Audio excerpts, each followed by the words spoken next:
Well, Jalito, a little more Astroworld nostalgia. Yeah, Ultra Twister was boring. The looping Starship, I may have gone that once in my entire life.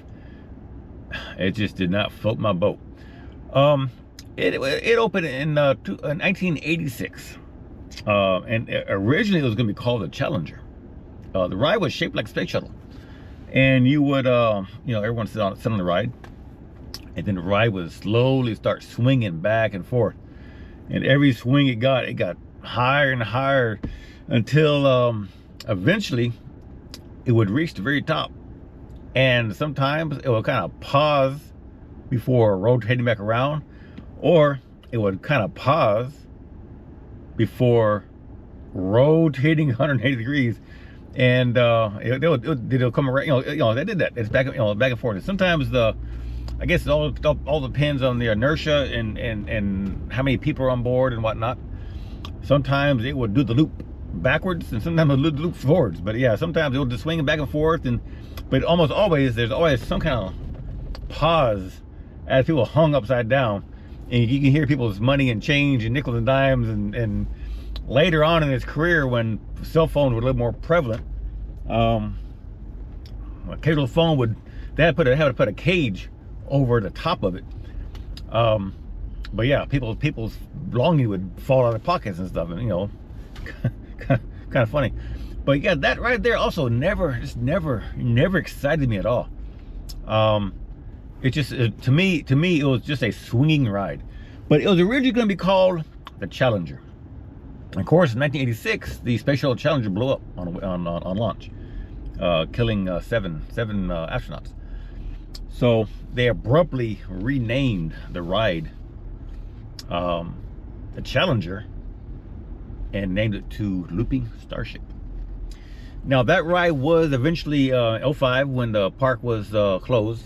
The ride was dismantled, and the bulk of the ride was transferred to another Six Flags, where it remained. It moved a couple times, different parks, but it remained in service until 2014. Before it was totally scrapped. Now, I heard, because the Starship was a looping Starship, a looping ride, and I guess they could change the theme of it, because as the ride transferred from different parks, it was called the different things. And I think the body, the shell of the ride could be changed out. If you wanted the space shuttle and call it the looping Starship, you have a space shuttle. If you wanted to change that shell out and call it Valhalla, you could change that shell to a Viking ship or something, to an outer shell, and just kind of, that was the decor of the ride that created the theme. But I heard that the looping Starship shell, is actually located in Clute, Texas, at the bottom of a lake. They actually sank that shell in a lake to be a diving spot slash fishing slash reef type thing. So yeah, it's kind of cool, but yeah, that ride just didn't do it for me. It was kind of just okay, you're swinging back and forth. It was about 30-40 seconds long. So 30-40, yeah, it wasn't long. I mean, that's what I'm saying. It wasn't a long ride at all. And if you're seeing a preview of it, I found it, because that's one of the rides that it's hard to find video, because you're on the ride at the same time you're trying to film this thing on the ride, and it just kind of swings, and it didn't float my boat. It didn't float my boat. There's other rides that I'd much rather spend my time chasing, and then a ride that just makes you, that swings up and down, swings back and forth, and makes you up and down for a few seconds, and that's it. So, but Looping Starship, that was yeah, that's one of the rides you always see. You also hear it has a very unique sound. It's all hydraulically operated, but you always see that in people screaming and stuff, because there was once the Starship was